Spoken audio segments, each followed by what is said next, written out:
growing economy, right? He has made some progress dealing with corruption.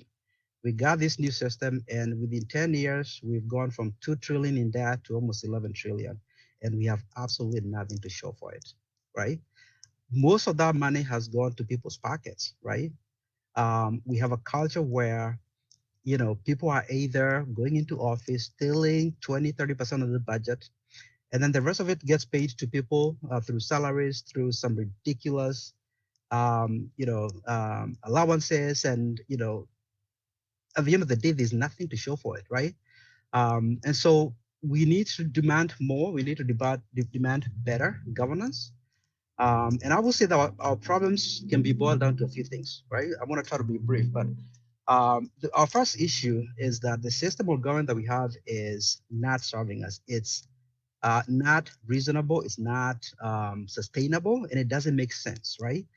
If you look at our government right now, we have a national government and we have our county governments. We sort of set up this system copying what the Americans have done, right? Americans have a national government and they have county governments. But when you look at these county governments, state governments in the US, the reason why they have a governor and there's a reason why there is a local assembly is because these states are so powerful, they are so large economic wise that you need people to sort of debate policy. You need people to, for example, come up with tax policy for the state. So there's a reason why you have people in politicians in office. I live in the state of Texas. Texas, as an economy, is if you put Texas, if Texas was its own country, it will be the 8th largest economy in the world. It's bigger than Canada, right? It's bigger than Brazil. It's bigger than almost every European country. So if that's the case, then it makes sense that we will have politicians, right?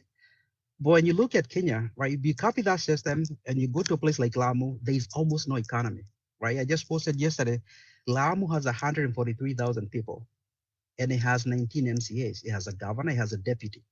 The economy of Lamu is it's almost like a petrol station. $334 million is almost nothing.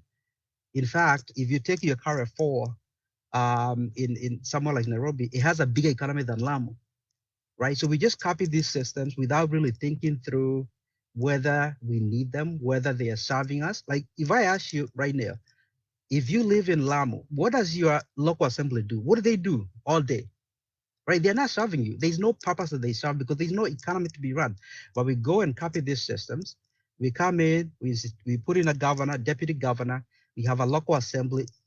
If you take any county in our country, the local assembly eats between 10 and 15% of the budget, and they don't provide any value. There's nothing that you get from it, but 15% of the budget goes there. Then you look at the executive branch, right? You have a governor, you have a deputy governor. Take any budget from any county, and you're gonna see that they take around 10%. So you have 25%, sometimes 30% of the budget goes to about 50 people. You never get it back. They are not serving you. So we have a system that's unreasonable. It's not sustainable. There's no value that these people are providing, and they are taking up a lot of our resources. So that's the first issue. We are overrepresented. Again, I posted like this week, Lamu, right, 140,000 people, but they have 19 MCAs. So each MCA is serving 7,500 people. For what? I live in Texas. A state that has 30 million people has 181 members of parliament, 150 in the House, 31 in the Senate. That tells you that each of those politicians is serving about 166,000 people. So one individual is serving more people than we have in Lamu. But in Lamu, we insist on having a governor, a deputy governor, and 19 MCAs. It doesn't make sense. We cannot sustain it. And so we need to think about changes. The other problem that's bad is this, our country, because of a long period of fiscal mismanagement, every shilling that we are sending to these counties is actually borrowed money. And that makes what's happening even worse. So our country over the last 10 years, we're incurring about 1 trillion shillings in debt. So every year that goes by, there's 1 trillion that's going into the balance sheet, right? Because we never balance our budgets, right? Our politicians insist on having some of the highest incomes in the world. They insist on everyone having a car and a house. which is ridiculous. We are a poor country. We cannot sustain it. You and I have jobs. You know, I can't expect my employer to build me a mansion just because, I have a job and I work there. It's ridiculous. We decide where to work, right? And so if you want a house, maybe go, work for yourself. But you can't insist on citizens supporting a lifestyle that's not sustainable and that doesn't make any sense in a poor country. So again, overrepresented, the system doesn't make sense. We need to demand that this government be shrunk down. The other issue that we have is this, and it flows from having a system where you're overrepresented. If you look at every shilling that we have today, um, we are spending 60% of every shilling that we get as revenues just to pay interest on that amount of debt that we've built up over the last 10 years. So when you give up 60% of your revenue as a country, you are not free people. There's nothing that you can sit down and say you're going to plan on, right? You cannot decide how much money you're going to invest in infrastructure, in hospitals and education, because there's no money, right? Just think about this in your own in terms, like in your family. If you're earning 100,000 a month, but 60,000 has to go and pay interest on some debt that you've accumulated, are you really free, right? You're going to be juggling, you're going to be robbing Peter to pay Paul. So we can't operate like that. We need this to change. And in my view, the people that got us to this position cannot be the ones entrusted to fix the problem, because they've shown us that they have no interest or they don't understand how to fix it. So we need new leadership. So when we send 400 billion every year to the counties, 100% of that money is borrowed, because like I say, we are borrowing $1 trillion shillings every year and we are sending 400 billions to the county. So um, if you live in a place like Turkana and we are sending 15 billion every year, 100% of that money is borrowed. And so then take a look at how the money is being sent when it gets to the counties, and that's where you get depressed, right? Um, I spent more time probably than anybody over the last year or two looking at how our counties are spending your money when it gets there. And I can tell you, it's a crime scene in almost every county. 20% often is stolen outright, right? So I take, for example, Migori. The governor there steals 2 billion. The budget there is 9 billion. So when someone steals 20% of the budget, one individual steals 20% of the budget and leaves, some of the poorest people with nothing, right? I can't even describe that. It's like inhumane, right? But that's what's happening in all these places. A big chunk of the money is stolen when it gets there. Then the rest of it, they pay themselves some of the heftiest salaries, some of the most generous, allowances you can never even, like, I've never even heard of something like a risk allowance, something like a tuition allowance or a responsibility allowance. And they pay them all those nice salaries and benefits, and then the rest of the time they're spending, jumping from one county to the next, from one country to the our country spent 15 billion last year on domestic travel, and they spent 2 billion on foreign travel. Look at the smallest county. If you want to be depressed, look at some of the poorest counties and some of the most remote counties that we have in our country, and look at how much they're spending your money. You find out that they spend much of their time in Dubai, in Singapore, in Switzerland, in Germany, in Canada. I have no problem with people visiting all these places, but do it on your own dime, right? You can't do it on the back of people that are making 10,000, 20,000 a month. So we need to demand better governance, and we need to think about the people that we're putting into office. If you put in people who are criminals, people who've never worked for a living, people who never ran a budget, they never ran anything, they're not going to be disciplined with your money. And so, you find out that a county like Japan, you send 15 billion every year. And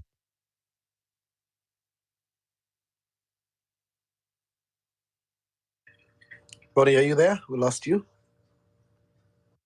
yeah, can you hear me? Yes, we can hear you now. I Thank am you. so sorry. I am so sorry. What I was saying is that we need, I need all citizens to start paying attention to what's happening in these places, because I was giving you an example of a place like Turkana. We've spent over 100 billion over the last 10 years. And if you go back to Turkana and you look at what have you gotten for 100 billion, you spend time in the county and you're going to find out that if you look at any reasonable measure of progress in our lives in terms of, let's say, access to education, access to healthcare, better infrastructure. There's almost no measurable growth. Literacy rates, same as it was 10 years ago, 20%. 80% of the population in Turkana cannot read, right? Child mortality rates, same or worse, right? Access to healthcare, same or worse. And we've spent 100 billion there. The only thing that has happened over the last 10 years is people have gotten to be billionaires. Some of these people are building, large estates in Kenya and elsewhere, because our system promotes and embraces thieves, right? So we need to think about, honestly, if you guys want to achieve change, the surest way to do that is to really think about the people that you're putting into office. Because you can have all the laws in the world, but if you have criminals, we have a very progressive constitution. But if the president is himself a thief and he appoints people like Nanok, people like Charles Hidero, right? People like Oparanya, he's putting the same thieves into office. How do you expect what do you expect to happen, right? Your laws mean nothing if you have thieves in office. So I'm telling every Kenyan, think about the next election. Start thinking about, how do you select your leaders? Because if you can really think through your leaders, making sure don't select someone because of a party. Think through, what does this individual represent, right? Does he have a history of accomplishment? Has he ever been accused of stealing from the public, right? These are the questions that you guys have to think about. And so let me stop there, and then, hand over to the next person, and then I'm sure we'll talk more. Thank you, Bonnie. Always, thank you again for always providing us with critical economic data for exposing the underlying corruption and for giving it a face. Your ability to break down these complex issues and connect the dots has been invaluable, helping us understand the root of our struggle. I think it is crucial to demand transparency, accountability from those in power. The numbers you share not only highlights the scale of the problem, but serves as a reminder that without a systemic change, this injustice will persist forever. I think I agree with you that we must remain vigilant, push for reforms that address corruption deeply embedded in our institution. We can drive the change we need in Kenya. Having said that, I will yield the mic to Joe and Dr. Majus before we cycle back to our guest speaker, Dr. Milton. Joe, the floor is open for you. Thank you.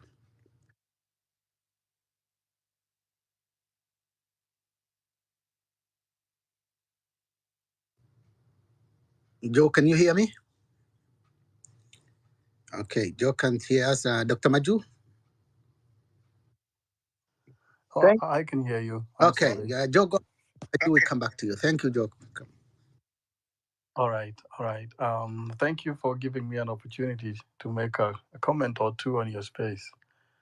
At first, I want to commend Bonnie Mwangi on the work that he is doing, going around 47 counties of Kenya and auditing them and exposing the Auditor General's reports and making sure that they are published and everyone understands them.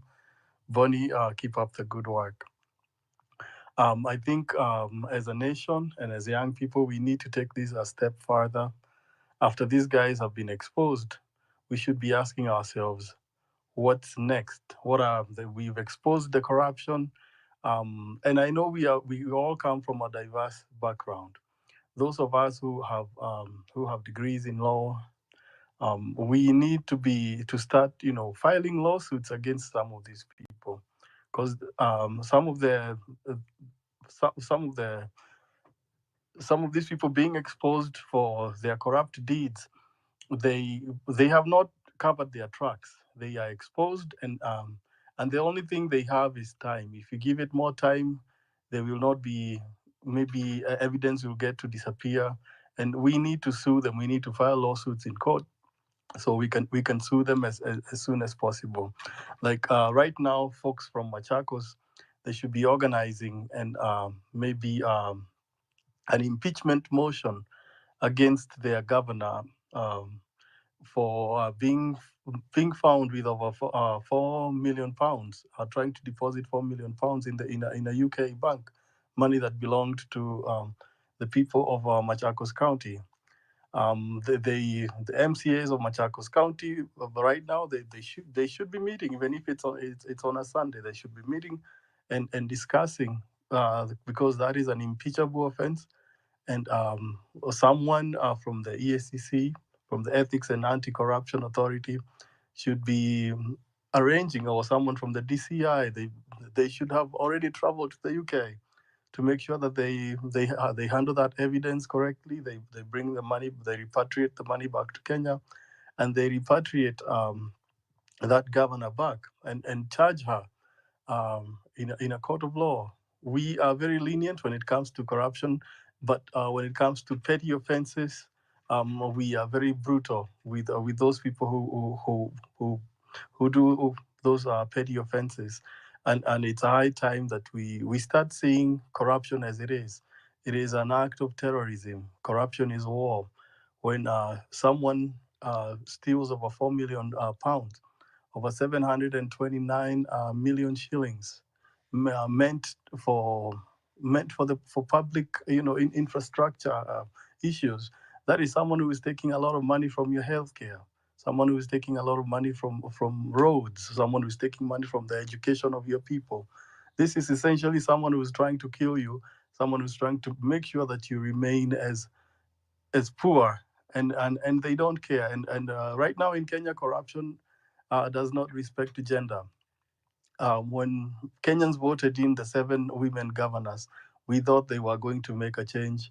We thought, as since women are usually the planners and the budgeters of in our homes, that they will make a huge splash. They will make a huge difference in the running of these counties. But most of these counties being led by women, they are leading in corruption cases, and we need to do something about it. We as we make we need to do something about corruption. Um, I think I will stop at that. Thank you. Thank you, Joe. Before we proceed to Dr. Maju, I agree with you for sure. Exposing corruption is just first step. I think we need to ensure it leads to accountability. I think you are right. In Kenya, we have seen many cases where scandals were uncovered, but no significant actions that follows. What we need now is a robust legal framework that guarantees swift investigations and prosecutions and asset recovery. Additionally, I think also it's crucial to strengthen the role of the independent institutions like the judiciary, the ethics and the anti-corruption, the auditor general, and also the public needs to be more vigilant, not just in pointing fingers, but demanding a systemic reform that ensures those implicated in corruption cannot return to public office. I think the focus should shift to creating a system that prevents corruption from taking root in the first place through transparent public participation in governance and strong oversight mechanism. Having said that, I will yield back the mic to Dr. Majus, and then we go in that order. Abdi, I wanted to say something that you just brought out to the light. We don't have to wait for the office of the director of public prosecution to file those lawsuits in court. We have the other route of asking for a judicial review. You can we as an individual, or even as individuals, you can file. You can you can file in court, and if several of you make such filings, especially against the same person, they will be given priority. They don't have to wait 2, 3, or maybe 6 years like they do. And I think it's about time that we as Mwananchi did that. Thank you so much. Thank you for the addition, Joe. Yeah, I was also talking about strengthening these institutions. Okay, having said that, Dr. Maju, go ahead. Thank you very much. Thank you, Hilary, the host. Thank you, Abdi, the cause, and Dr. Nyakundi. Allow me also to congratulate Bonnie for doing the great work that he is doing, and also for that good submission. First, I would like to and appreciate everyone who has taken his time to join this space so that we can discuss on how we can take our country to the next level. That's really showing how concerned we are. I have some questions for Bonnie. Maybe if I'm done, you will come up again. and ask. You have talked of the number of MCAs within our counties. You have also talked about the flow of the cash that are coming to the county government, the percentage. I think this one was discussed some days back when we were having Professor someone, this guy from Machakos. And also you have talked about the what next, which is very important, and also the new leadership. These are key areas that actually we need to touch so that we talk of. Our topic of today is very broad, exposing the corruption and the bad governance. That's what is killing this country. And on top of that, we have another body called ourselves. We as Kenyans, our character, how we behave. This is a country whereby someone is doing something that is much injustice, and you just don't mind. You just move ahead. The small things that we see on the street, we should reject so that people know how serious we are. I think that's how you go to Western country. That's how they behave. So let's start by ourselves so that we make some corrections. I don't think that Kenya doesn't have enough money that can sustain our MCAs. So I will ask Bonnie if really the issue of MCAs can really affect our economy, the number of MCAs that we are having. This is not the first time people are talking about the number of MCAs and etc. It is a matter of corruption. When corruption has come to an end, things will be flowing, things will be better. Again, MCAs are very important, and I would like to tell people that these are the places people don't take them serious. I don't know how we can talk about on the requirements of the MCAs. At least we should be having a certain level, at least diploma, for us to have an MCA, so that we don't just take people who can't even reason, who can't even question the governor, because within the assembly, just like the upper houses, they have the committees. There is committee of finance, there is committee of health. Then you have someone in the committee of finance who cannot reason, cannot read, even if you are not specialized in finance, but you have no IQ to understand something. Once schooled, you are always a learned person is a learned person. So this is a place where we have to start with, because we have got two different government, the county government and the national government. The only way we can also talk about rectify the issue of corruption in this country is to make sure that we do correct voting in the parliaments. Kindly, whoever you are taking to the parliament, let him be a serious person who can feel the pain, who can reason, not someone who can be manipulated. Those are the area whereby the rain is really beating us from, and making the corruption to be bigger than cancer and bigger than even COVID-19 and even mpox to this country. This thing is really killing us. Again, I'll talk about ourselves. Why not in Kenya when we talk about new leadership? We should be going to town halls to listen to politicians. Then we walk back home. We should be joining spaces to listen to politicians after work in the afternoon. We listen to their policies. Then you close your space and go. But why are we demanding that we must meet there? We are being given something. When these people give you something small, the handout, they also empty their savings. So when they go there with a mind like, I need to refill my pot before my time ends. So even though they were good people before elected, they turn to be other things, because our characters also send them into that kind of behavior. So as ourselves, we need to change. Again, corruption or governance is an issue.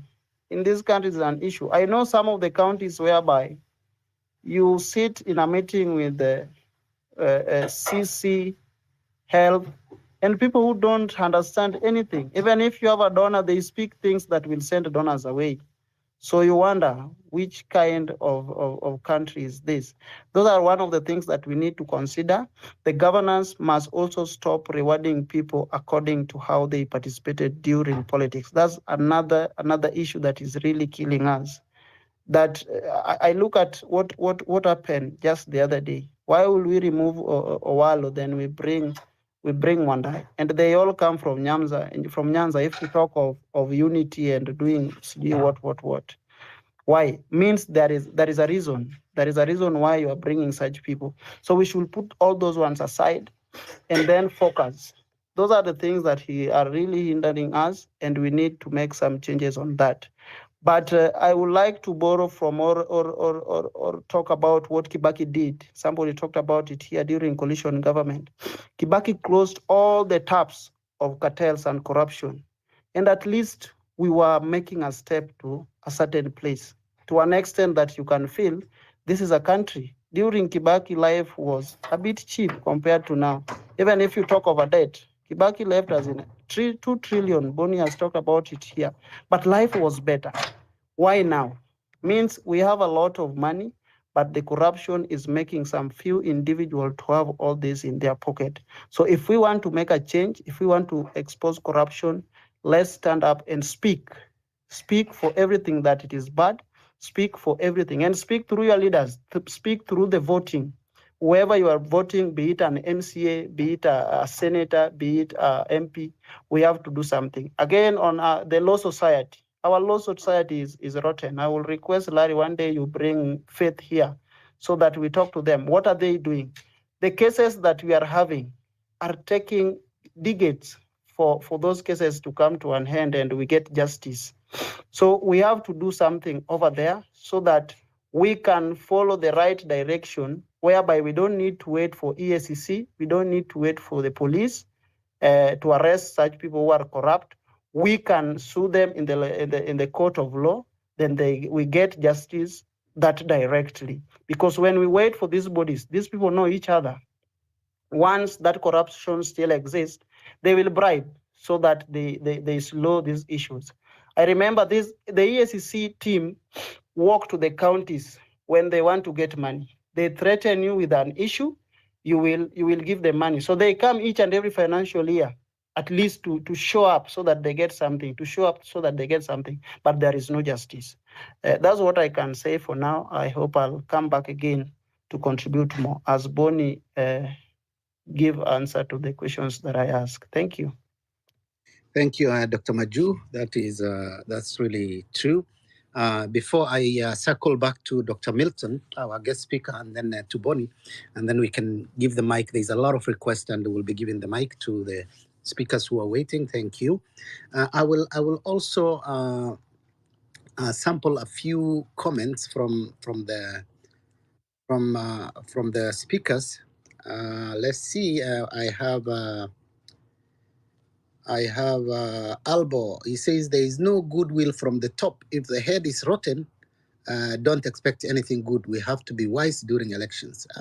We have Boniface. The Auditor General report that is furnished is pretty much smoke and mirrors. It doesn't give conclusive bad eye view on the extent of the inherent and bureaucratic corruption. Having said that, it can be used here for public protection to raise litigation if necessary. So I will yield back the mic to Dr. Milton. Thank you. Go ahead, Dr. Milton. Thank you. Let me address myself to some very specific cases, and I want to start by looking at the issues that Bonnie raised. The issues to do with overrepresentation, number one. Number two, another issue that is key is for us to take the fight against corruption must go beyond exposure. And going beyond exposure means that we can invoke the provisions of the law to move. And I would give an example. In 2018, when I first exposed the theft of 200 million shillings at the Football Kenya Federation through money that was lost in the name of buying an outside broadcasting ban for football in Kenya, and that money never went. And later on, I got expose and I got documents to show that the leadership of the federation was, you know, diverting public money in the manner that Honorable Wavinya Ndeti has done, and I don't think she's no longer honorable. I did more than what journalists do, which is we just report and expose, and we don't care what happens and wait for the DPP to act. I have elevated the fight in not just exposing corruption, but going a step further. And I would give an example of what I did at the time and what I have continued to do. And this is the reason why I am inviting people to send whatever information they have. And Bonnie, on the sidelines, I would want us to, begin a way of working together to make sure that we go county by county exposing that corruption. And where we have credible evidence, then as Milton Nyakundi and as Kurunzi News, we are taking it over and above and instituting petitions on behalf of the people of Kenya to the institutions of DCI and the DPP. And where they fail to act, then we have personally taken the initiative to take these people to court ourselves. I have done that in the case of those of you who are familiar with football matters, and we have been successful in getting orders and directions against those people. So what we have done is that in the case of football in 2018, I not only wrote those stories and exposed what was happening, but I went beyond that and I then filed a petition invoking Article 37 of the Constitution, presenting petitions. And I petitioned the DCI, gave them my evidence, and I told them, this is the evidence I have, and can we therefore have you investigate these matters? What they did, they called me in, I did my statement, they moved to the court, they got orders, and at the end of it, after 2 years, almost 2 years, we were able to get the leadership of the federation. Nick Mwendo was arrested at the time. They were removed from office of the law, and we got things moving. And as a journalist, I've been able to appear in court. I've been able to institute public interest litigation on these issues, and I say it can be done. So it doesn't just end with exposing. We must now take it a notch higher and demand for accountability. And one of the things that we have to do now is to then put together the evidence. Does it meet the threshold? We don't have to wait for the DPP to act, because 100% of the time, the DPP, they are holding on to those cases and hoping that these people will come with an offer. And that is how cases are being compromised. So if we as the citizens take it upon ourselves and use the Article 22 of the Constitution, as a Kenyan, you have a right to move the court on whatever matter that you want, including on corruption. So if we are able to do that, we will be able to hold these people accountable. And that is, I think, something more important, like the Adani. Even as we do the occupation and everything, I am asking those who have the evidence, bring it forth. We will move the courts and we will stop that Adani deal from taking effect, pending the hearing and resolution of the cases that we have put in court. That is the way to derail these thieves from taking over. In fact, right now, what we need to do is to ask the people of Machakos that the governor is stopped from transacting on behalf of the people. We can get, those are miscellaneous applications that people can file and the court can give the orders. And if the courts then give those orders and they are not followed, then the people now move in and occupy those offices and occupy those positions. So there are those legal measures that we must take as a matter of necessity so that we make sure that whatever we are doing also has the backing and the support of the law, and it cannot be defeated by people claiming that we are using jungle law to be able to occupy these places and there is nothing substantive. At the end of the day, the activism that we are doing has to be backed by substantive legal measures so that we have that backup, so that somebody doesn't come and say they rush to court and they get orders and therefore the people are gagged. That is what I needed us to say, and I needed to say, and we can continue engaging so that we get to the details of the specific projects and we are able to address them as time goes by. Thank you. Thank you, Dr. Minton. As always, you said the fidelity to the rule of law is the foundation of a just society. I think it is not just enough to expose corruption, as you said. We must take a decisive legal action, ensuring that justice is served and no one is above the law. The people have the power to demand accountability, push for a legal recourse, as you say, and uphold the rule of law will bring the corrupt individuals to justice.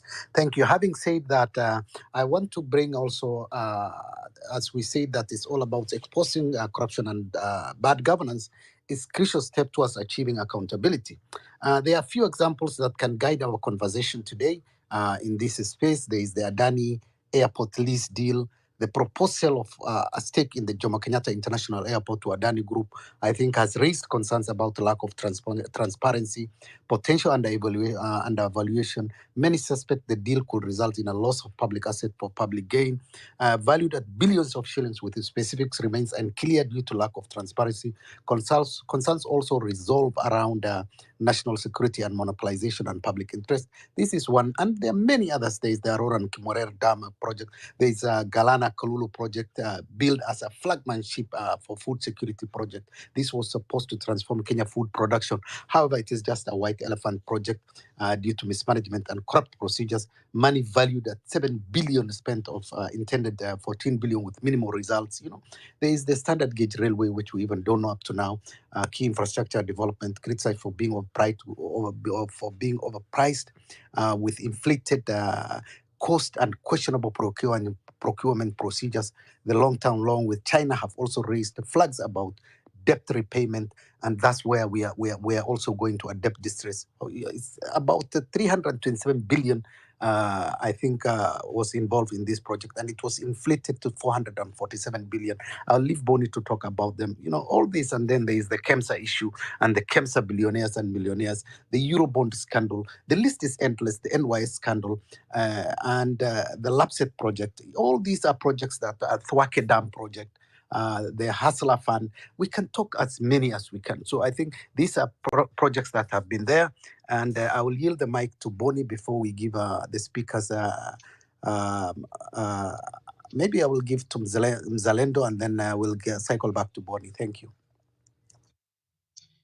Thank you. Can you guys hear me? Yes, we can hear you, Bonnie. Yes. Awesome. So let me just make a quick few remarks. So the question about representation is not something that we can sidestep. We cannot ignore it. And here's the reason. When I look at our country, what I see as a big problem is that we are missing common sense and we're missing business sense in our politics. And you cannot divorce common sense and business sense from government, because at the end of the day, we have to sustain our system, right? If everyone on this call decided to join together to set up a business, and we said we're gonna have a business that's gonna be, it's gonna have operations in the whole country, right? We will have to decide how many people we need to hire, what they're gonna be adding in terms of value to the business. We can't just hire people because we need to, right? That's common sense and that's business sense. That if you're gonna hire people, then you need to ask yourself, what are they gonna be doing for you? How are they gonna be adding value? Maybe some of us have spent most of our lives in the private sector, where if you're gonna do something, you need to demonstrate that there's value to that. And so we can't just hire people without asking what value are they going to be bringing and can we afford it, right? Those two questions have to be at the center of any decision making. So again, I was giving the example of Texas, right? It's an economy that's $2.3 trillion. It's huge. It needs to be managed. You will need people to come and debate policy, right? Economic policy, climate change policy, taxation policy. There's a reason to have these people. But if you go to Kenya and you find most of these places, there is almost no economic activity. There's nothing to manage. So if I ask you, if you come from Isiolo and I ask you, what do you think your MCAs are doing all day? Right? 99% of the people cannot tell me of anything that they know that the MCAs are doing. We just hire people and we call them MCAs. And then you find out that they spend most of their time running from one hotel to the next. Most people don't know this. On average, a lot of countries that I've seen are spending 10% of their budget dining, eating, 10% of the amount, traveling from one place to the next. I am telling you, there's no value to these people. There's, again, I take every county in the country and I do an average. I'm telling you, 10 to 15% of the budget goes to the county assembly, and there's no value that you get from those people. For the most part, there's no economic activity to debate. There's nothing. There's no value that they're bringing. So you're just paying, 20 to 30 people 10, 15% of the budget, and you don't get anything back. So we cannot divorce common sense from business sense. The other point I want to make is this. Representation is important, but we also want to make sure that it's sustainable, right? Why do we feel like we need to have an MCA for every 7,000 people in a place like Lamo? If you look at, I just posted in this discussion some data that I have, right? If you look at those pictures, if you have access to them, and look at the fourth column, right? You will see that there is no method to the madness. In some places, for example, if I pick Baringo as an example, there is 666,000 people. There are 46 MCAs in that county. That means that for every 14,000 people, there's one MCA, okay? So I look at the next one, Bomet, 875,000 people, 39 MCAs. That means one MCA is representing about 22,000 people, okay? I look at the second attachment. I'm just gonna pick a county like Mandera, 459,000 people is the population, 50 MCAs. That means one MCA is representing 9,000 people. Do you see the variation here? There is no reason for having this type of differentiation, right? And again, it just tells you that there's no method to the madness. We just come up with a system without really thinking through the practicality and whether or not this is something that we can sustain. So overrepresentation is an issue. I'm just going to tell you this. Again, I live in Texas. For every 166,000 people, we have one politician representing us. It works fine. And what I will say is, if you're a politician and you feel like you cannot represent that many people, maybe we don't need you. We need people that are smarter and better in terms of productivity. We need to demand better. You cannot have a system where, if the stated goal of devolution is to bring the development, is to bring services, is to bring accountability to the people, what sense does it make to have that system and then end up spending 70% of the resources on a small group of people? Like, don't you think if you and I started, let's say, a charity and said, hey, we're gonna be, we wanna raise money and we wanna bring, let's say, we wanna, find kids that are, from either broken families or people that don't have parents. We wanna support them. We wanna put them through school. If that's our goal and we raise 100 million, but we end up spending 70 or 80 million on ourselves, I mean, does that make sense to anybody? So we have to look at devolution from that, from that perspective. If the idea is to bring development and to bring services and bring accountability, we have to ask ourselves whether or not the system as it's set up right now is actually achieving those goals.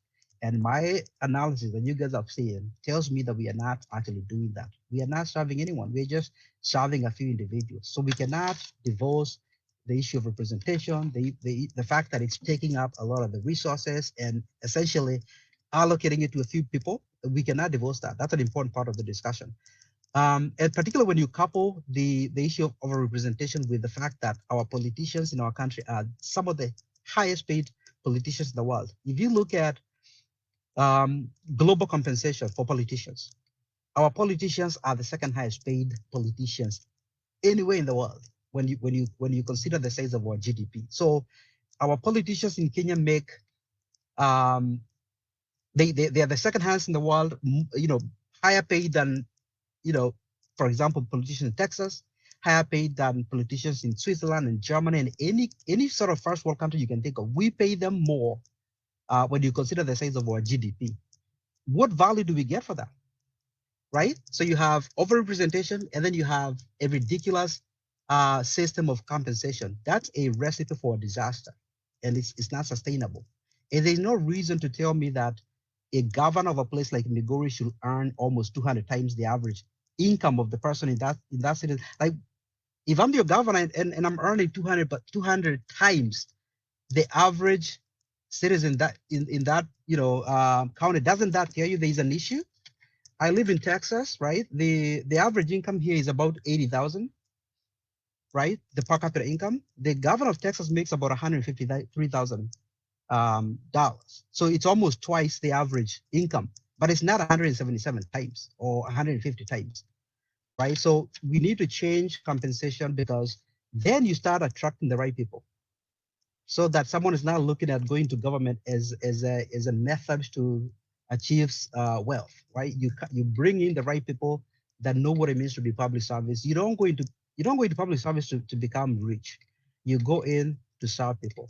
And so I would say that we need to think about reducing compensation. If someone does not want to serve people, look, if you cannot be a governor by making 300,000 or 400,000, then you don't need to be in it, right? Go somewhere else. All right. So again, let me hand it over to, I think you wanted to hand it over to Mzalendo, right? Yes, we hand over to Mzalendo. I think he has put up a petition, and then we go Okoth, Maximo, Fidel, Ndovu, Maureen, in that order for 1 minute before we cycle back to our guest speakers. Thank you. Mzalendo, go ahead. You can hear me? Okay, I can hear you very well. Thank you so much, Abdi, mkiwa na Hillary na daktari. So first, allow me to comment on the topic before I brief you guys on the petition. So exposing corruption and bad governance. I will start by saying that impunity thrives in a population where people are ignorant. That is where impunity thrives. And even the Bible says in Hosea 4:6 that my people perish because of lack of knowledge. So I would encourage us. The only way to expose corruption and bad governance is by conducting civil education, because there are people outside there who don't even know the forms of corruption. Wanasikianga tu corruption. Ni nini? Ni kupeana hongo. Like today, the Nation posted something that that Weston Hotel actually receiving a bigger chunk of government tenders. So when I shared that one on Facebook, like there were some guys who are asking, lakini si ni biashara tu. Sasa unaona mtu kama huyo ajui that is a form of corruption, because conflict of interest, state capture, yani kuna watu hawaelewi bado how the forms of corruption. So we need just to enlighten people. Wajue kwanza hizi forms ni aina gani. Nikiona kiongozi anafanya nini, najua huyo kiongozi ako corrupt. Then we also need to conduct civic education. The mtu wetu factor. We need to remove the mtu wetu factor. If we remove the mtu, we have more corruption and bad governance issues. What strategies can we deploy to expose corruption and bad governance, and to hold leaders who are corrupt accountable? The things that we can do, we can use social media is our powerful tool. If we can do things like theater, we do a moot court. Tumepata mwanasiasa kuna kesi kiongozi amefanya corruption fulani, tunafanya kamut court na tunaisambaza ina trend ya kwamba this is what is happening, na tunakuwa pale na jaji ana pronounce judgment on that type of case, lakini tunapeana characters zenye zina depict hiyo county ama hiyo certain county assembly ama certain constituency. Tunapeana majina pale, tunakuwa na jaji, tunatengeneza script, tunasoma articles of the constitution, what it says, and the judge makes judgment on that case, so that these guys can know ya kwamba we know their dealings. Na tunasema tu, tukimaliza mtukoti yetu tunasema hiyo ni kesi ambayo ilikuwa county fulani. We can also use things like content creation. We can use the content creators pia tukue na forms on how to expose corrupt leaders and leaders with bad governance.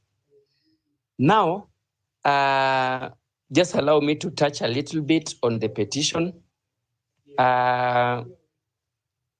We sponsored a petition to stop the KAA Adani Group agreement. So the script is out. We are meeting tomorrow in town to sign. I was with KOT and Wanyama. So we have some 2 employees from KAA. We will meet with them in town tomorrow. But now we needed to make the petition more tangible and to have more weight. So we were requesting for more people to come and sign. We are not, will not give contacts. The provision for signing is just a name and a signature. Atujaweka mpaka place ya ID, tumeka tu malipa jina na signature. So if there's anybody who will be in town tomorrow around 10, you can DM me. I send you the sample, usome, so that tomorrow when you're coming to sign, you know what you're coming to sign. So the basis that we have used, we are petitioning the Ministry of Transport and Roads, because they are at the center of this agreement. We are also petitioning the Cabinet Secretary for National Treasury, because we have several cases where Adani has evaded paying taxes. Adani has been accused of tax evasion. Na ukiangalia response yao, they are just shoddy. They are not providing any information. And even there is a court before the Supreme Court of India and the Securities Exchange Bureau of Board of India, where allegations of tax evasion, stock manipulation, and account irregularities were confirmed against Adani. So we are telling this Minister of Treasury ya kwamba ujue huyu mtu mnaleta hata kuwa nalipa kodi. And then we are also asking the Cabinet Secretary for Labor and Social Protection. This guy, Alfred Mutua, was in JKIA last week, Wednesday, and his engagement with the KAA, because now we know that Adani is a promoter of cronism, anapenda ukabila, Adani anapenda brotherism na nepotism. Mutua should be aware ya kwamba thousands of employees at KAA are going to miss jobs when Adani comes. So what is his input? Because ye juzi akiwa huko, he was not even responding to their questions. If you listen to what Mutua was saying, he was only asking them to come down or nitawaletea script msome. So we were asking ourselves, if Mutua can confirm ya kwamba hata yeye mwenyewe hajasoma script, then who is me, Mzalendo? Who is Boniface Umangi? Who is Hillary? If a cabinet secretary can confirm ya kwamba minister wa transport akirudi alikuwa China nitamwambia nipatie script pia mimi nisome niwaletee. So which means this is a government that is working against itself.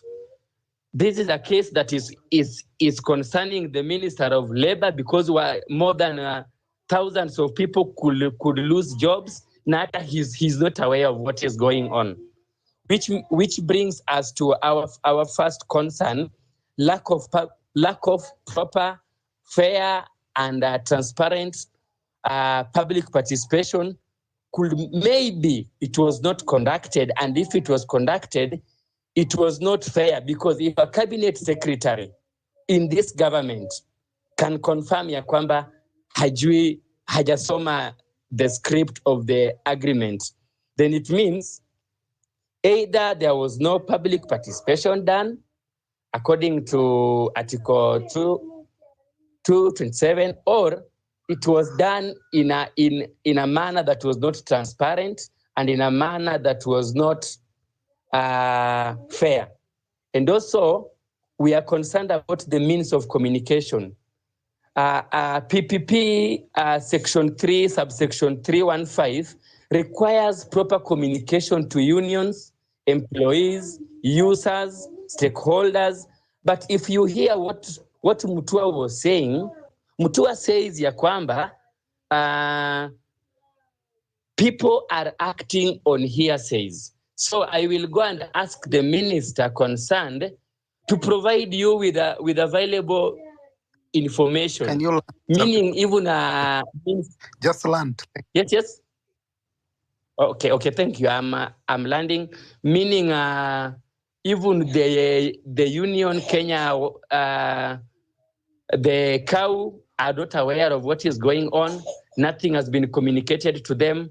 So those are the bases of that formed our petition. So we are going to petition them, because wanasemaga sisi tukienda maandamano tunaendaga tu kuandamana na tufanyi nini, to complete article 1 yenye inasema we have the right to picket, to demonstrate, and to submit a petition to government authorities. So this time round we are dedicated to submit a petition so that they don't accuse us of that. Thank you so much. I will be here till maybe. Thank you, Mzalendo. Thank you again. I think, as you say, the Adani deal and its implication on the JKA lease, the main question we need to ask is, what does this mean for the Kenyan sovereignty? I think leasing one of our most strategic national assets to foreign entity, especially under conditions that haven't been fully disclosed to the public, raises very serious concerns about transparency and accountability. I think the lack of open dialogue on the terms of the deal, including how this will impact the workers at JKA, the local economy, even our national security, should alarm all of us. Are we prioritizing short-term financial gain over our long-term stability and control of our key infrastructure? We have seen controversial dealings with Adani in other countries with allegation of environmental violation, labor exploitation. Should we trust this company to handle such critical assets? This deal also is emblematic of a larger issue in Kenya, a pattern of making decisions that do not fully consider the long-term welfare of the people. We need transparency, accountability, and most importantly, consultation with the stakeholders, including the public. Public participation is very important, and to ensure this deal works for Kenyans, not just for select individuals. As we move forward, we should demand more robust discussion and review of this lease, making sure that our country interests come first. Thank you, Mzalendo, and we'll look into that petition. There's a lot of speakers who have been waiting, and I'll give them 1 minute each in that order. Westin, Shihalo, Mzalendo, you are there. I mean, Maximo, Fidel, you go ahead, and Dovu, and then we move in that order. 1 minute each. Go ahead, Westin, Shilaho.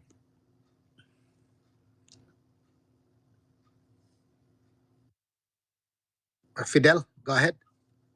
If you can hear me. Fidel, you can hear me? Okay. Ndovu, you can hear me? Go ahead. Okay. Dr. Milton, you can hear me? Anyone who? Yes, I can hear you. Okay. Yes, I can hear Okay. you. So I'm just giving this opportunity to Western Shilaho and then to Maximo Masimba. Fidel Ndovu, can you hear me? Okoth, do you want to do your submission? Okay, I think the speakers are not there, so let's go back to Bonnie. You had a question. Okay, Massimo, go ahead. I am here. Okay. Okay, before Okoth, before comes in, let me chip in then, Milton. Thank you, Milton and Bonnie, for your wonderful submissions, and I think our fellow Kenyans, me included, we are educated and encouraged on how to stand firm and be true patriots of our beloved country. Now, actually, we have talked many times. We have talked about what are the problem. We see, we can be able to see. We don't have even to be told exactly what is ailing our country. This is an issue of leadership crisis, and most of the time now we focus on politics to solve this kind of crisis, so that we can move to other areas like economy, how the economy can grow, what kind of strategy do we have as a nation to make sure that our people get to have a good standard of living. So all the focus has been and has remained to be an issue of politics. Now, when we look at the demography of our country, we stand at a disadvantaged position because of the card that these politicians they're using, most of the tribe card. And when we look at these political parties, they are not necessarily formed on ideological ground, but they are just vehicles to take this politician from one point to the other. Now, when it comes to presidential elections, this is a life and death issue. I say so because there's one say which says that those who vote decide nothing, but to those who count the vote decides everything. And in this case, we have already seen it's a perennial issue. Every election season, we have seen it how the issue of vote stealing, irregularities, and what have you has already surfaced all the time. So it means that those who vote do not decide. Those who count the vote decide everything. Now, what is it that we can do to make sure that we have the right band of leadership in positions which can impact the growth of our country positively? Another issue that I see is, and actually it has been documented, is that when it comes to numbers, how much we collect as revenue, the taxes, I'm not sure whether that is true or it's a political statement. I don't know. They say that it can take care of 8 countries. What do you correct? Now, when we look at where we stand right now, the debt is actually so huge to the point whereby we don't know how and when we are going to clear this debt.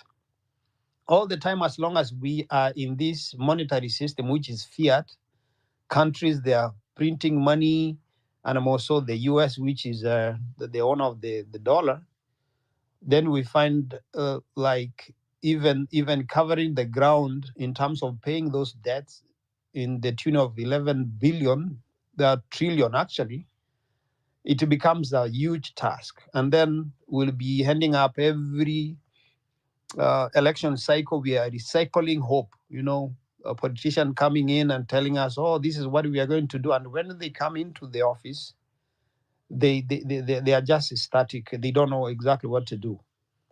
Now, looking at how the devolved system has worked so far for those 14 years, actually, Bonnie, I agree with you that it has never and it won't work as it is constituted, because for those who live actually maybe in the US or Canada or in Europe, most of the system in the US and Canada, you will attest that each region or territories, would it be a state or province, they take care of their business.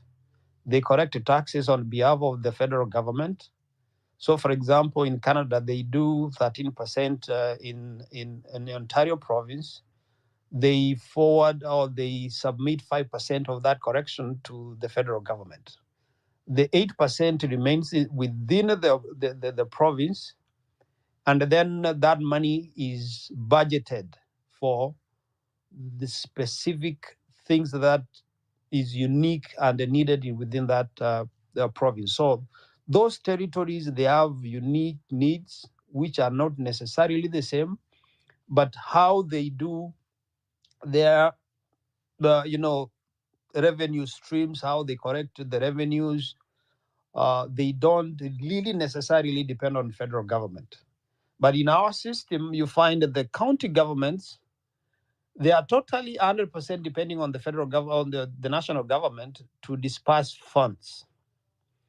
And this is where sometimes I see that we I don't know how we can work on each county government to take care of their own business in terms of collecting revenues.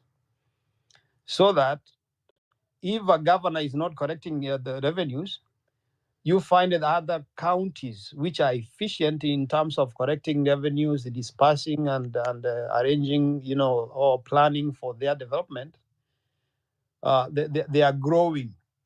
And this one will attract investors and what have you. But the system that we have currently is a politics which is it's a business kind of politics.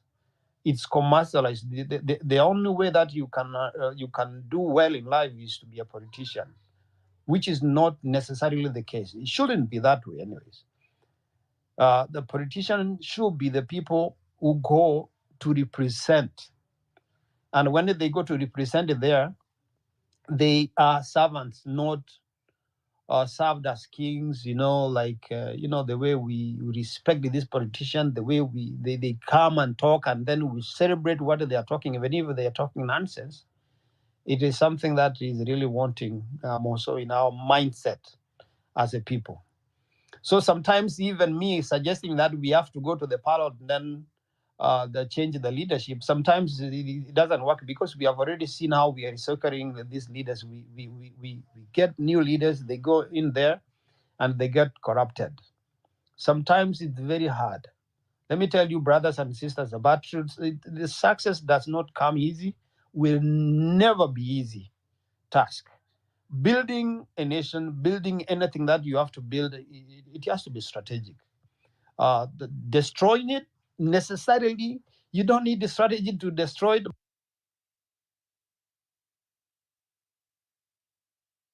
Okay, I think the speaker dropped most probably. Can I share something? Okay, go ahead. This is Okoth Opondo. Thank you so much. I think to me, this is like a dream come true, especially meeting Bonnie. I'm the gentleman that you've seen the video that I exposed yesterday, the Stadium Millionaires. And actually, I have to say, I'm one person who consumes a lot of data and information from Bonnie here. And one thing that I know I can proudly say I'm gifted at is getting the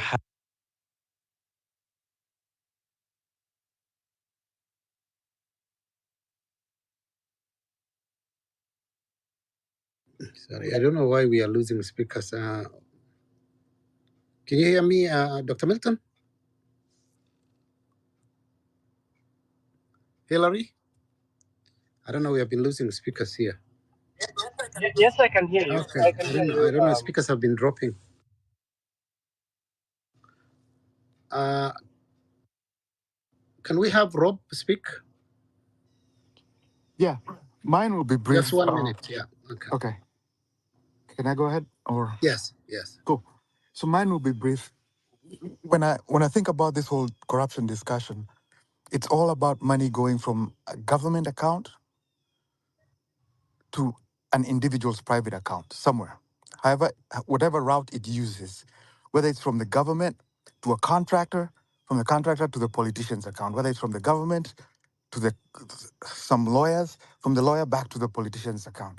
So it's tracking that money. And sometimes, we have to rely on the likes of, say, the UK revealing what's going on with, for instance, this Wavinya nonsense.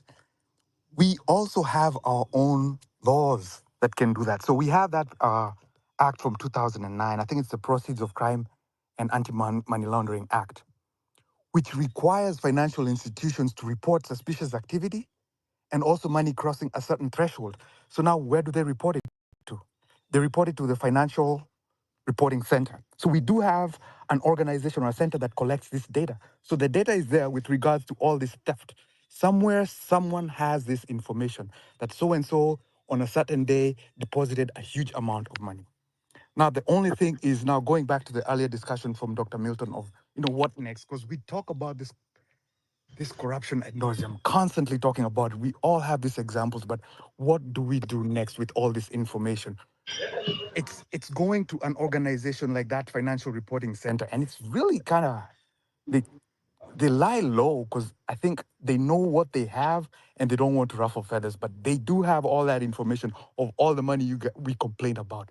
So they have it, and we can use the Know Your Rights Act or the Access to Information Act, and go to the financial reporting, Financial Reporting Center, and ask them to provide information on anything they've forwarded to the DCI or EACC, or any information they have on politicians making large amounts of deposits into their account. So long story short, back to Dr. Milton's question earlier on, yes, that information is there, but I think they bank on the fact that we do not know it's there, or we do not even know where to get this information, or how to even initiate a request for that kind of information to where you can see it. So when you have people like, the governor of Nairobi suddenly walking in and owning this massive apartment complexes, that transaction, whether it's from him to a contractor back to him, or from the government to his account, that transaction is registered somewhere, and the FRC has that information. So it's just a matter of using, again, that Know Your Rights Act, and going to the head of the FRC Financial Reporting Center and telling him, provide this information. And that's where the whole story lies. But as long as the laws are created in such a way and they're layered to where you do not know where to start or where to go to get this information, they hide underneath that. But it's just a veneer thing. If you scratch it, a whole bunch of information will be available to us. So that's all I had. Thanks. Thank you. We are on the top of the hour. Before I go to Dr. Maju, I'll just give Ndovu. Are you there? Okay, Ndovu is not there, so we'll do our closing remarks. Westin Silaho, are you there for 1 minute? Amir Abdi, hi. Okay, I give you 1 minute, and we're almost on the top of the hour. Thank you. Thank you. Vis-a-vis Bonnie's submission, Bonnie, I'm not so sure whether the problem we have in Kenya is the problem of the many. I think our problem is that the center cannot hold. And because the center cannot hold, as a matter of necessity, things must fall apart. Because when you draw parallels between Kenya and Texas or the US, we won't get a clearer picture of what our problem is vis-a-vis our devolution. Because Kenya is not a federal state. This word federalism, majimbo in Swahili, it's a swear word among Kenya's political elite. They hate it. That's why Nairobi is enshrined in the constitution as the capital city of Kenya. That fear of dispersal of power and decision-making among the Kenyan political elite. So what is it like in Nigeria? These are our peers. Nigeria has got a federal system. What are they like? Or South Africa, it's like us, a devolved unitary state. So when I hear you talk about Lamu, some people mention those counties in northeastern part of the country, or Turkana. I think these are regions that have been historically marginalized. And devolution was embraced to address that historical marginalization. And I'm not so sure if you were to extinguish, delete, expunge Lamu, or you collapse those counties, you're going to address the problem of corruption in Kenya.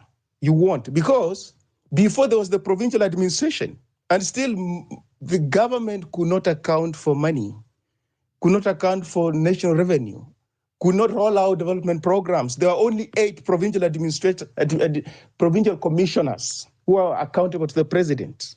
We have 47 governors, and they are more or less glorified provincial commissioners because they're beholden to the central government.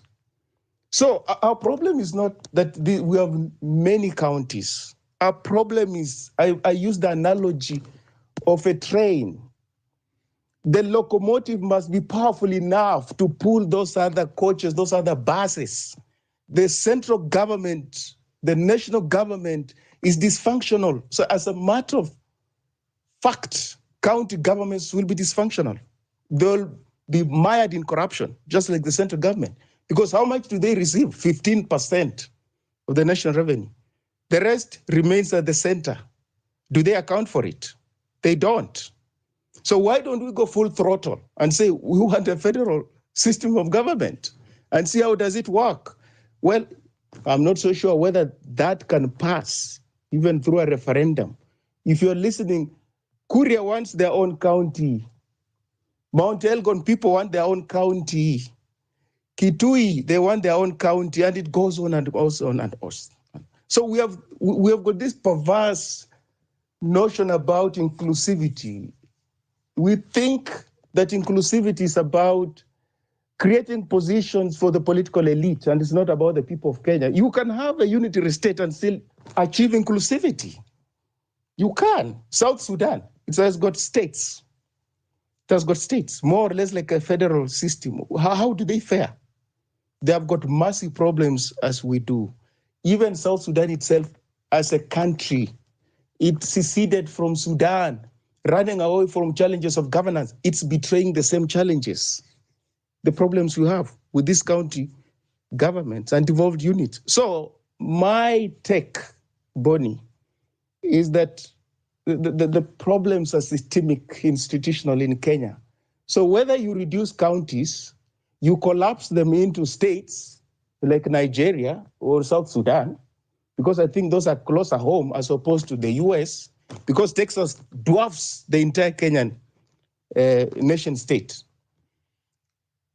Or you leave them as they are, unless we address the systemic challenge of governance and rule of law, and we reconceptualize the idea of inclusivity from creating positions for political elite who masquerade as representative of people, while in actual sense they read from the same script. We are not going to get it right. We will not address corruption. So it's not the problem of the many. That's my take, Bonnie. And these counties, Lamu, Turukana, counties in the western part of the country and many other places, they came up as a result of revenue historically being concentrated at the center and nothing trickling down to those places. So when we cite Lamu or Turkana, I think we betray lack of appreciation of where we're coming from as a country. These places have been marginalized for long. They have not seen governance for many years. That's why they exist.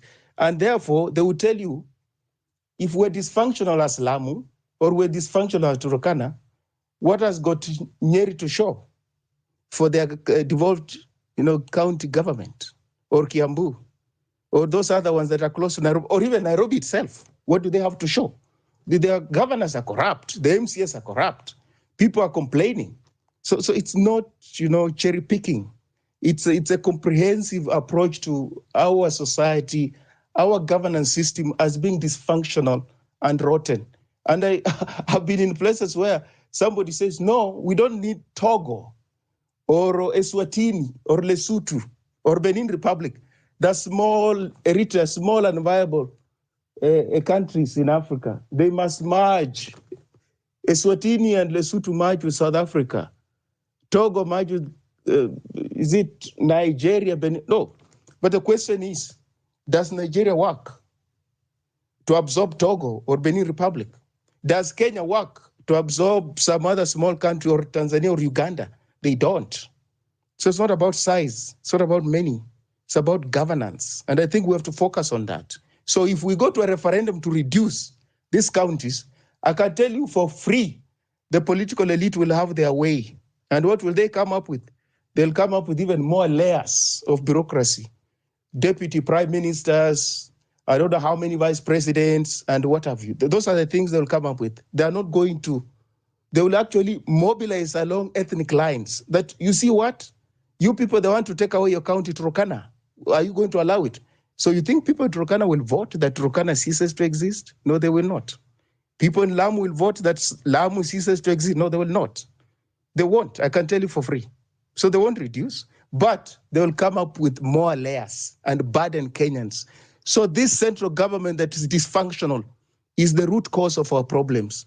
Dare them to go the federal way and see how it goes. Thank you. Thank you for your presentation. And yeah, for sure, marginalization remains a significant issue in Kenya, but it has now taken on a new form through a devolved corruption. I think that's what Bonnie was telling us. While devolution was meant to bring services closer to the people and also decentralize, it has also decentralized corruption, making it even more harder to root out. We know the core issues from the central government, but also there is a devolved corruption that has been going on. Thank you for your submission. Now we are at the top of the hour. We'll give before I give the speakers their closing remark, I'll give Dr. Maju to say a few in 1 or 2 minutes, and then we begin. Yeah. Abby, can I just address the last comments briefly? Okay, go ahead, Bonnie. Go ahead. Yeah. So listen, I want to make sure that what I'm saying is not misconstrued for something different. Here's my point. I'm not here to tell you that you don't need devolution. Devolution was well intended. The idea of devolution was to bring, I think 100% of people on this call will agree that the idea for devolution is to bring accountability, is to bring services and to bring development locally. That's, I mean, if you don't have accountability, and if you don't have development and you don't have services, devolution is nonsensical, right? And so if that is a goal, then we have to look at everything that's happening from that perspective. And so if that is the case, what I'm going to ask the individual that was speaking is, look at what's happening right now, and you ask yourself whether the system as we set it up is actually achieving that goal. And my submission is it's not. I'm just going to make a few points. Our system right now, because of the fact that, number one, we've had politicians that insist on ridiculous compensation. So you couple overrepresentation and then you couple that with overcompensation, we are eating up most of the resources. So if you're eating up most of the resources, you're actually defeating the purpose of devolution, because if I follow every shilling that we have as a country and I chase that shilling to the last person, I'm telling you that if you take 1 shilling, you're probably gonna have 15 cents ending up serving someone. 85% is eaten up in the system. It's either stolen outright or it's paid out in ridiculous compensation and allowances, or it's spent on travel and other nonsense. So you can't set up a system without and lose focus of the point of it. That's the first thing. The second point I want to make sure that I mention is this: the individual talked about the fact that we should be looking at other African, countries for as a model. I 100% disagree with that, right? I disagree with that. Tell me which country you wake up every day and say, you know what, that's who I want to become. Tell me which country you look at and say, that's who I want to aspire to be. The reality is that our continent is full of,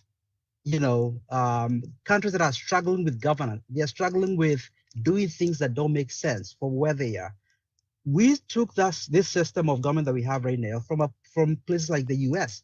We did not ask ourselves, why did Texas decide that they needed to have this many people in their local parliament? You cannot have a parliament, you cannot have a local assembly that does nothing And so I ask you, tell me the value that the MCAs are creating in Lamu. Tell me the value that they are playing in Turkana. Tell me the value that the local assembly that's eating up 10 to 15% of the budget is bringing the people of Isiolo. We need to have devolution, we need representation, but we don't need to have 47 semi-autonomous places where there is no economic activity. It doesn't make any sense. Even if this system was good, even if it was achieving other things, economically, it's not sustainable. Okay, so we can't just copy a system and say we need MCAs. What are they doing? I mean, if you just look at the way they're spending their time, it tells you. If people are spending time in, like look at these budgets. People every month, they are somewhere. They're either in Singapore or they're in Dubai or some other place. And again, I'm gonna challenge you, whatever country you come from, tell me the 5 things that your local assembly brings in terms of value to you as a citizen.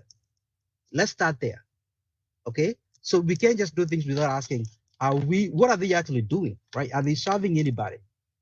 Again, I 100% disagree that we need to look at Africa. I say we need to look at the countries that we see as models of good governance, of economic success. That's what we need to look at. And so I am not apologizing for looking at a place like the US, a place like Canada. I've lived in these countries. I know what it means to have a government that functions. And I want that for Kenya. I want you to walk into an office, you want to start a business, and you walk in, they tell you you need X, Y, Z, bring that on Monday, and you walk out and you do not have to bribe anybody. When you bid on a contract, right, they tell you these are the requirements, and you bid on it and you win it. That's what we want, right? We want a level playing field. We want a system that's not dominated by criminals. All right? Thank you. Thank you, Bonnie. We are on the top of the hour, I think, and you're right. I think we said our democracy was once seen as the beacon of hope. I think the promise of equal opportunity, justice, and progress. But today it feels like that promise has been broken. The gap between the leaders and the people continues to grow as opulence and unchecked privileges have taken over. I think we have seen politicians living in grandeur, while millions of Kenyans are left grappling with the high cost of living and sense of hopelessness. This is the truth. At the heart of this broken promise is corruption and bad governance, the two evils that have crippled our economy. Corruption has allowed leaders to enrich themselves at the expense of the people, diverting funds meant for development and critical services into their own pockets, and mega scandals come and go, but justice is rarely served. This culture of impunity has ingrained those in power, barely flinch them when acquisition service. It is though they believe they are untouchable. I think corruption is only one side of the coin, as you say always. Bad governance is the other. We have leaders who, rather than focusing on solving the country's pressing issues, engage in poor decision-making, lack of vision, consistently fail to deliver on the promises, whether it is managing public resources, neglecting critical sectors like healthcare and education. I think they allow the economy to crumble under their watch. And bad governance is bleeding the country dry. This is the fact. It has led to poor infrastructure, underfunded public services, and economies that serve the few while leaving the majority to survive. What we are witnessing is a complete betrayal of the democratic ideals meant to uplift the ordinary mwananchi. Instead, the government that works for the people will have leaders who seem more interested in maintaining their wealth and the status quo and power. The opulence in our leadership has become a symbol of disconnected they are from the struggles of every Kenyan. You know, this is the reality. Where the jobs that were promised, where is the affordable cost of living? We were told that around the corner. It's clear that the social contract between the government and its people have been broken. Having said that, I will hand over to our guest speaker, Dr. Milton. Before I go to Dr. Milton, I'll give Dr. Maju 2 minutes for your closing remark, and then I go to Dr. Milton. Thank you. Abdi. Thank you very much, Abdi. Thank you very much. And I think for the sake of interest of our people, I think there are a very serious concern, burning issues from ISPIA and that chick. I don't know the chick or what.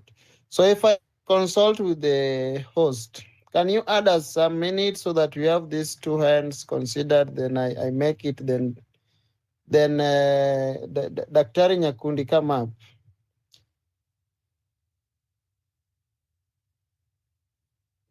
Hello, can you hear me? Hello.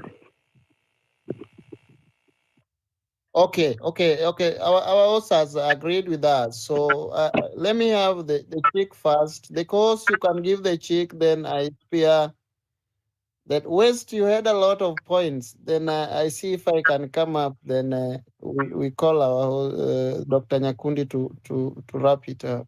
Thank you. Mine will be very brief. I hope you can hear me. Yes, we can hear you loud and clear. Yeah, thank you very much. Mine is very brief because my observation is that we elect leaders who have no clue about how to govern, how to lead. So, for example, if you look at all the governors that we have currently, they have no idea what they're doing in their counties. They keep making all these trips abroad in the name of going for these leadership workshops and training. Yet, when they were elected, when they were campaigning, they didn't actually say that they didn't know how to govern or how to lead their counties. I'm quite intrigued to find out what these leadership courses they are making trips to Dubai and New York is all about, because when they come back after attending this training, we don't see any impact on what they gain as far as this training is concerned. And a lot of money is being spent. MCAs going on these workshops in Dubai, in New York, in Turkey, South Africa, and Mombasa. I think that's where money is being, stolen, through this dubious training. And then there is no accountability in terms of in the county, the senators are not, checking why the governors are making these trips. Why are these trips necessary? And then the other thing is that when we hear that money is being stolen, this money is being hidden in accounts abroad. And these trips that are being made are probably trips where people are taking money to go and bank or buy properties abroad. So I think we need to raise, the bar in terms of how accountability, in terms of the governance, quality of governance in the country, especially in the counties, because I don't think counties are necessary as far as I'm concerned now, because just money's just being sent there to pay salaries, and then the rest of the money is just being stolen. So my main concern is about these leadership trips that are being made by all leaders. Even parliamentarians keep going all over the world. You hear the speaker of the National Assembly is all over the world traveling. Senators, MPs, these leaders, we elect them to lead and to oversight, but they're always globetrotting. They're just moving around just to get money and to steal from us. So that's my concern. And thank you very much for giving me a chance to air my 2 cents of what I feel. Thank you. Thank you. We'll give Pia 1 minute and Westin 1 minute, and then we do the closing remark. Thank you. Thank you for this opportunity. I want to discuss the root cause analysis of our problems in Kenya. I've seen people looking at the symptoms or the what do we call it? Yeah, like for example, those trips. I don't think the problem is the trips. I think the problem is what they go and do there, which somebody have mentioned. Maybe some go to bank their money. So it's on or the governor rewards the MCA with a trip somewhere. But if you look like for example, I like using the reference of this one of these people called Bruce Bueno. Bruce Bueno, who did a book called the Dictator's Handbook: Why Bad Behavior is Good Politics. Because like Kawira Mwangaza is facing a lot of problems. because of the not managing politics. And one thing, for a country to move forward, you must manage the politics and get it right before now you start doing the development. Because this politics sometimes, even if you appoint every community, but those people don't feel that they are politically represented, they will feel like that's a stooge of that community. That's one of the problem. Now we come to, for example, people are complaining about this university model, funding model. They haven't gone to the root cause. Before this university model came in, private universities used to charge less than what they're currently being charged in public universities. And you go to the root cause, the universities were like insolvent, were almost becoming insolvent technically. They have a lot of debts for the past 7 years. Egerton University has been paying 40% of the salary. Other universities have not been remitting the statutory deductions. So, and when there was a situation in Masai Mara University where there was a whistleblower, Kenyans kept quiet. Now, if you see that problem, it starts at the education institution where now people are being trained. Now we have substandard uh, education there, and that is the outcome. And now we come to the voters. Everybody looks at the politician for the solution of everything. If people don't see it seems most of you maybe live in urban areas, but if you go to the rural areas, the MCA, when there is a road, when there is a problem, all those things, they don't go to the CECM or anybody. They go to the MCA. Why we elected you? Why is this road this? So they have to lobby. You might not be, maybe these urban people might not be interacting with those people, but in those rural areas, they get pushed a lot. Recently, there was an MCA who got stuck in the mud and was being pushed. And those MCAs, they have to lobby, and while lobbying, they have to be in good terms with the governor so that they receive.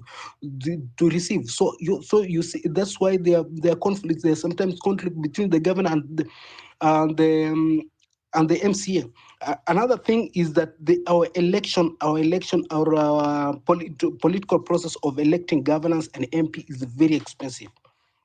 There was a research conducted. It said that to vie for a governor outside Nairobi, you need at least 120 million shillings. And to be in Nairobi, you need around 500 million shillings. If you see the salary of those governors, even if you give them 2 million per month, I'm sure that will be 120 million shillings. And they don't do it for charity. So our election system is so corrupt, and from the citizens corrupt, everybody is corrupt. So as we deal with this, let's go to the root cause analysis and understand the system. Why is it this way? Then we react to it. Because now I see now people, when people talk about public education, it's like they are campaigning against root instead of finding the solution itself. Thank you, Pia. So I'll give 1 minute to Westin, and then we go to our guest speakers. Thank you.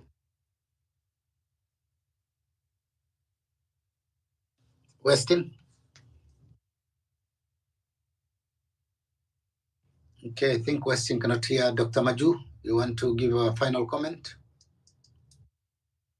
Thank you very much. And I'm very sorry I joined this thing late, and it's a bit much interesting. I'm regretting when you talk of we are up to the end of ours.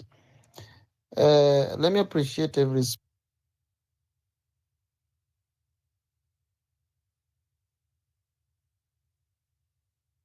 But this one goes direct to both. Realize. Can you hear me? Someone was calling me. If you can hear me, please just give me 100 so that I continue. Okay. Yeah, we can hear you loud and clear. Go ahead.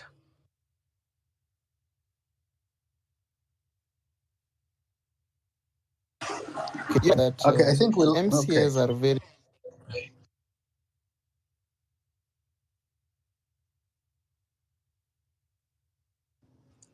Okay, Dr. Maju, we have trouble hearing you. So, okay. So, okay, we'll just go to our closing remarks. Thank you. Dr.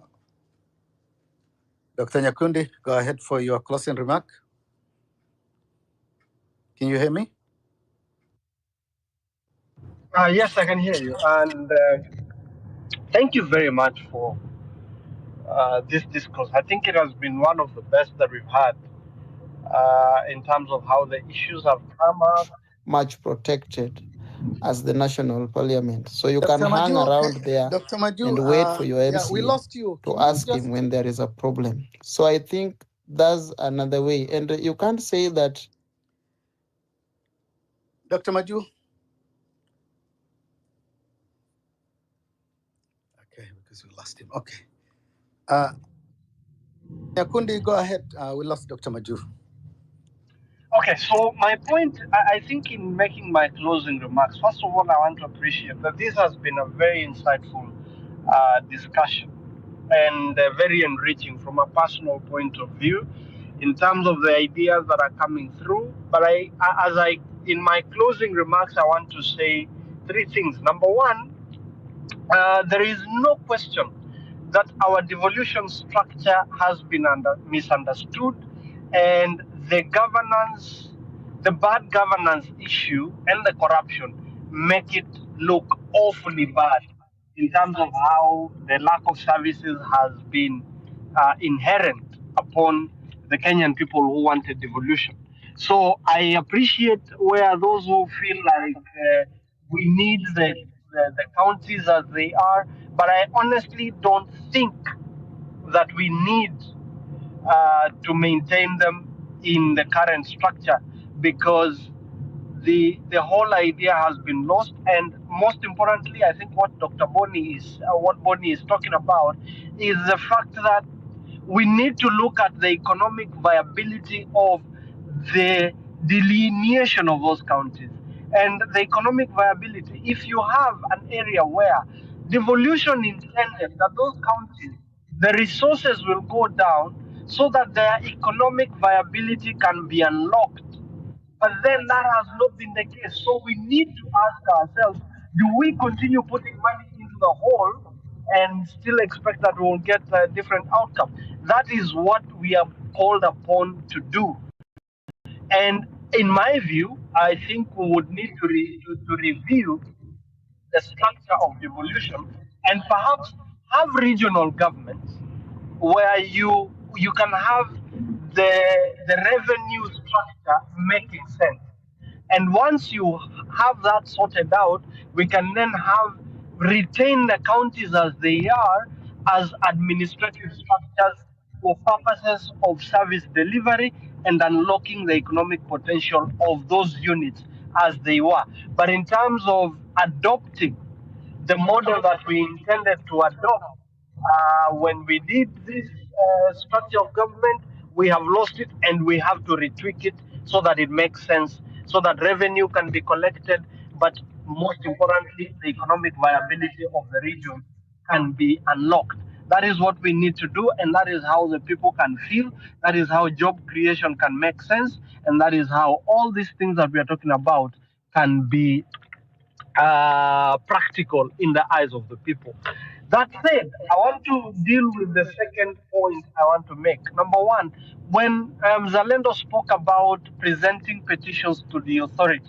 Now, presenting petitions to authorities is a good thing, and it is intended in a system where governance is good and everything works. It is intended that those petitions will be acted upon administratively by those in leadership. That is not the case, unfortunately, for our system. And so when we present those petitions, they should not be an end by itself. That is a good move. It keeps the pressure by having people on the streets. And like I said, we must give activism the legitimacy of the rule of law by making sure that we cushion those activist programs that we have, like Mandamano and presenting of petitions, with solid legal declarations like court orders and opinions and interpretation statements from courts of competent jurisdiction. So, above and beyond presenting a petition to the CS or office of the president or whoever or whatever office we are talking about, we now need to graduate those petitions into motions that carry legal weight, motions in competent courts of competent jurisdiction and tribunals, both locally and at the regional, continental, and international level, where then we can have declarations and orders or directions by way of even injunctions and conservatory orders that stop the implementation and execution of those agreements that are contrary to the will of the people. If we are able to do that, then we would achieve a lot more from those petitions from other than what is likely to end up as something that the president will put there. They will not act on it. The agreement, the Adani deal will go on, and next time, by the time you're moving to court, you're told this is time bad, overtaken by events, and therefore you begin chasing what you already had full control of.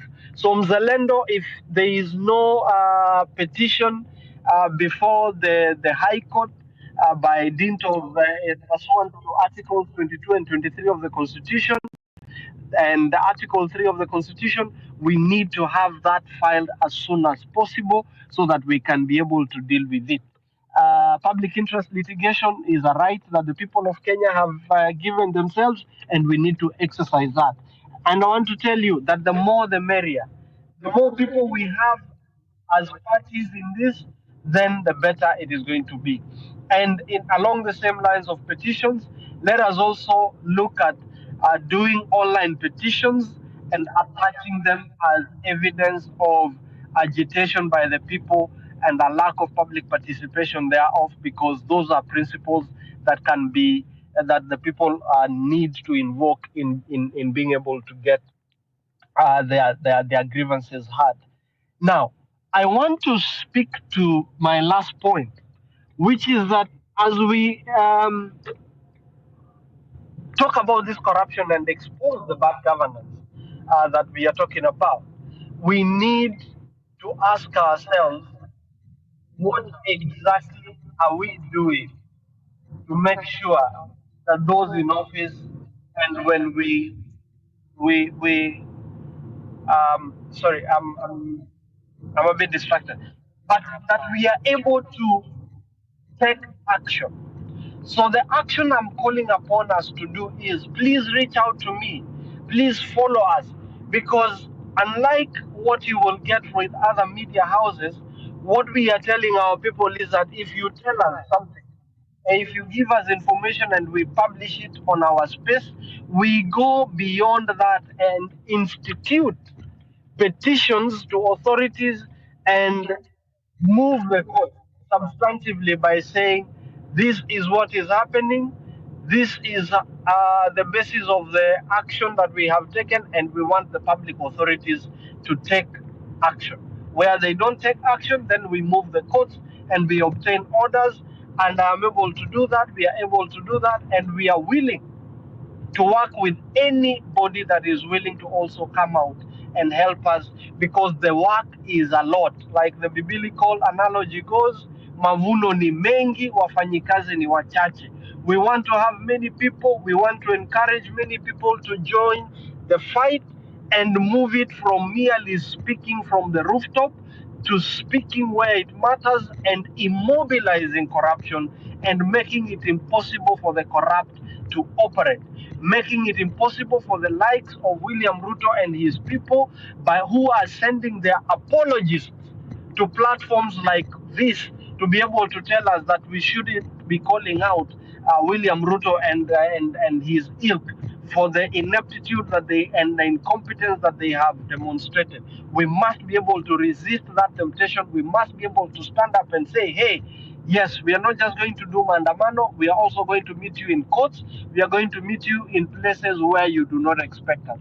I think by so doing, and doing the civic education, we have Morara doing his bit, we have Hillary doing his bit, we have Boni doing his bit, we have Okiya Omtata, and all of us are working towards one thing, making sure that we reclaim our motherland.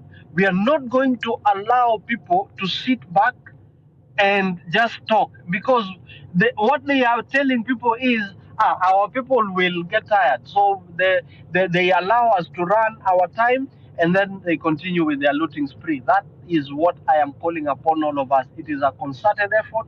We are not in competition. We are all doing this because we love our country, and I'm sure everybody else who's in the diaspora, where you're being told that people are going to diaspora, the reason they're making education expensive is because they want that the few people who are educated, then they are frustrated to seek greener pastures abroad. That is why the president stands and says they are creating jobs abroad. No, we want jobs back home. So let us keep talking, let us keep the fight. If you have information, once again, please share it with us under the auspices of the Kenya Diaspora Alliance USA and Kurunzi News, and in my personal capacity as Milton Nyakundi, we will be able to put our heads together, caucus, and be able to continue with the fight and hold those pretenders.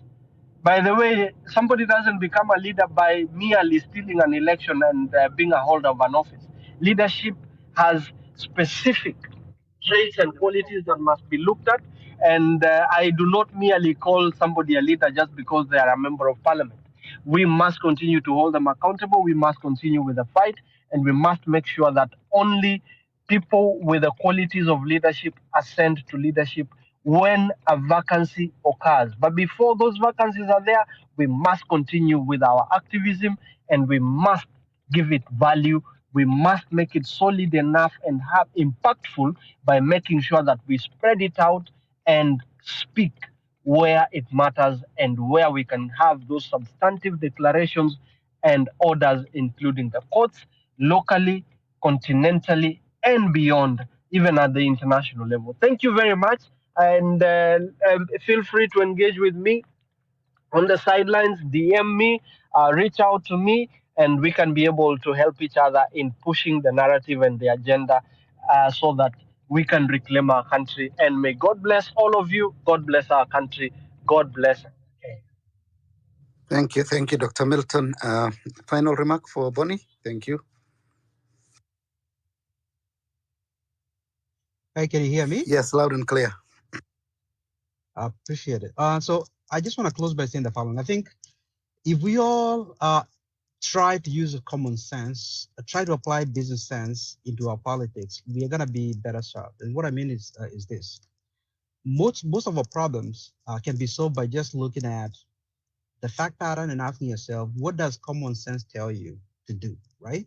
So if we're asking ourselves whether we need 47 semi-autonomous governments in the country, then we have to look at the facts and ask ourselves, what does common sense tell us we need to do? So if I told you, for example, that your country is in debt, right? I opened my commentary here by telling you that we are spending 60% of our revenues to pay interest. So we only have 40% left. We need to send 15% to the county government. We need to pay our soldiers, our police, our teachers. We have not even talked about development. We've lost 60% of our money to interest. What does common sense tell you that you need to do? You need to make changes, right? Because otherwise you're gonna be digging deeper into this problem. Common sense tells us we need to change. That's the first thing, right? It's clear. I think 99% of people agree that. Okay, we talked about, do we need 47 counties? I think that most people, if I poll everybody here and I say to you, let's look at the fact that you cannot have 47 semi-autonomous governments where a governor can decide that our budget for this year is going to be 20 billion if there is no ability, or in other words, if that ambition is not tied to the economic reality of a jurisdiction. So if I say I'm the governor of Isiolo and my budget next year is going to be 35 billion, but I can only raise 150 million locally, it's nonsensical. It doesn't make sense. How can you aspire to spend 35 billion if you can only raise 150 million locally? It doesn't make sense.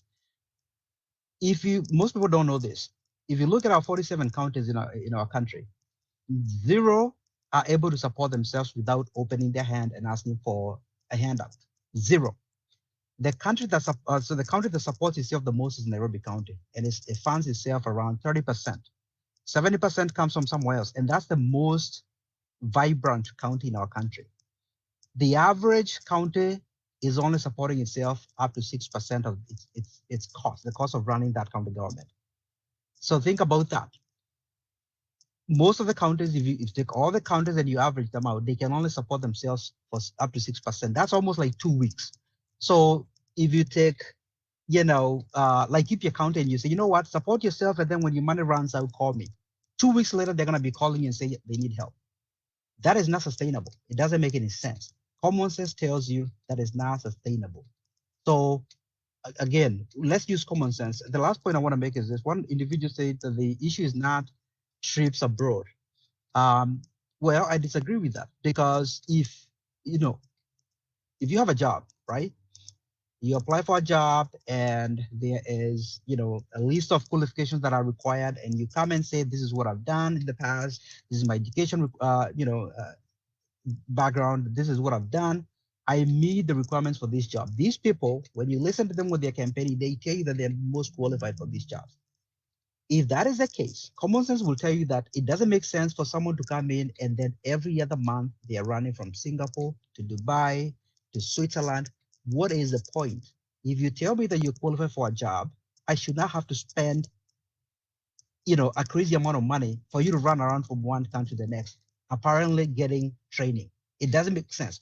Common sense tells you it doesn't make sense. So let's try to use common sense. And I think if we do that, it's going to serve us better. Thank you. Thank you, Bonnie.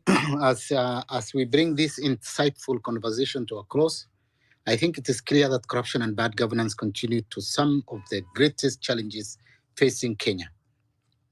The need for accountability has never been more urgent, but today's discussion has reminded us that while the issues are systemic, the solution lies in the collective power of the engaged citizenry, strong institutions, and bold leadership willing to make a difficult choices for the sake of this nation.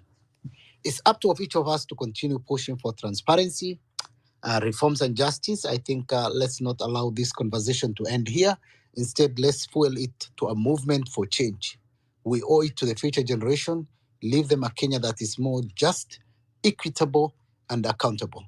Thank you all for your participation, insights, and passion. Let's keep the dialogue alive. Continue to hold those in power accountable. Thank you to our guest speakers, Bonnie and Dr. Milton. Always is a pleasure having you. Over to you, Hillary, for closing the Yeah, thank you so speech. much, Abdi. Thank you so much, Bonnie, Dr. Milton. Always, our listeners, we thank you so much for finding time to join us in Pressure Point and giving more information. I want to sincerely say that Bonnie and Milton, they are a resident, and we are trying to build the Pressure Point. We see how we can give people information about what is happening in our country. Keep it alive all the time. And every Sunday we are here. I know there's a lot of fights. Today there were two spaces running concurrently. They were just planned in between the week to distract us, but we'll never stop. We'll move ahead and we'll give more information as much as we can. And even our speakers that we invited, some didn't appear because they were also called. We have a lot of information. So there's a lot of things that's going on, guys. Let us keep alive all the time. Let us share the ideas that we have to build our country and to make things strong. We are here to give correct information. I see some quack guys writing here there, Bonnie giving a wrong information. I want to tell you that we know that you are being paid. Go ahead and do whatever you can do, but we'll never stop. And we are not afraid of anything, giving a lot of information about our country. Otherwise, thank you so much, guys. And most so sincerely, Abdi, thank you so much for running the show today. And all the time, every Sunday, keep it alive. More information is coming up, guys. Have a blessed night, have a blessed day, have a blessed morning, wherever you are. Until we meet again. Thank you so much.